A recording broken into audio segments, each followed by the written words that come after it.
it makes no sense for me to learn all this stuff, to spend all my time sitting in my office writing all these research papers that nobody's ever going to read. I'm not doing that. And then number two, I learned that you can learn from everybody. Everybody has a perspective, everybody has an experience.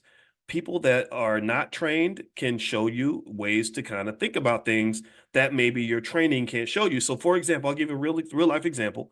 I only had one conversation with Tyler Perry. He called me for some random reason. I don't know why, but we talked on the phone.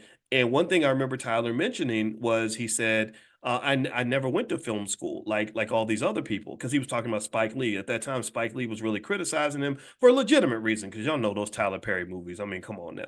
But anyway, but Spike was making his, his little thing. But Spike was a little bit of a hater, because he kind of criticized Arsenio too. He just, Spike, come on now. You a hater. But anyway, but one thing Tyler said was he said I never went to film school like a lot of these other guys did. And I said, I think that that's your advantage. I think that the fact that you didn't go to film school means that you're not afraid to break certain rules to get the job done. And that's why you're able to make a movie for 1/50th of the cost.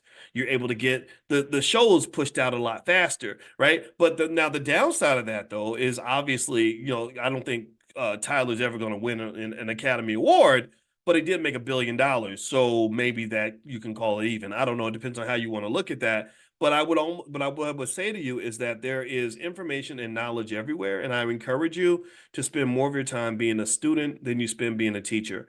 The world is full of too many people who know everything, who are know-it-alls. Now, mind you, I get on a lot of people's nerves. I piss a lot of people off. I know that I do. Things I say can be very provocative, and I'm not trying to be that. I've kind of always had that in me since I was a little kid. I don't know why. But at the same time, I don't make the statements as if I know everything.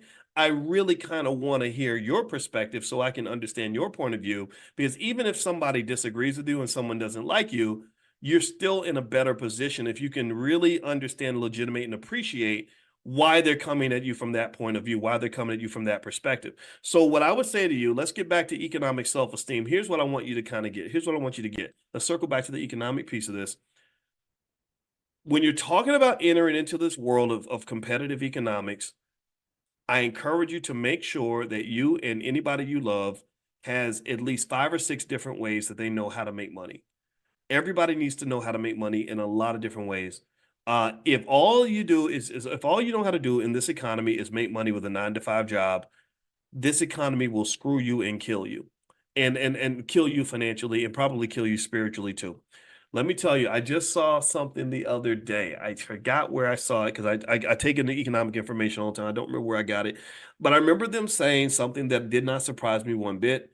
They said that they found out recently that there is a massive increase in the number of people right now that are seeking credit counseling because they can't pay the debt on their credit cards. And I know exactly why. I've talked to you all about this before. We talked about it for months, and you might remember this. The economy has been doing really well, and the number one driver for why the economy's been doing well is consumer spending, because people are spending. They're going to work at the 9 to 5 and they're spending. They increase the prices of stuff and they keep spending. McDonald's, if McDonald's and Starbucks were raising their prices and people kept buying, now the consumers are pushing back. That's why Starbucks stock has started to sink a little bit. McDonald's was kind of dealing with some stuff. That's why they came with the $5 value meal, because their consumers were like, hey, we can't keep affording these prices you're putting on your food now. So what's happened now is that the consumer is slowing down, largely because their pathway to maintaining their spending level has been disrupted, which was the credit card. So eventually, when they hit the limit on their credit cards and they're trying to manage all this debt, now they're struggling to repay the debt, which is why there is an increase in the numbers of people seeking credit counseling. So these things are kind of happening, and I can just tell you that in this economy, it's not an economy that does well for workers. It's not an economy that's fair to workers. It could be. They could really have a good economy if they really embrace some of the ideas that you might see in places like Europe.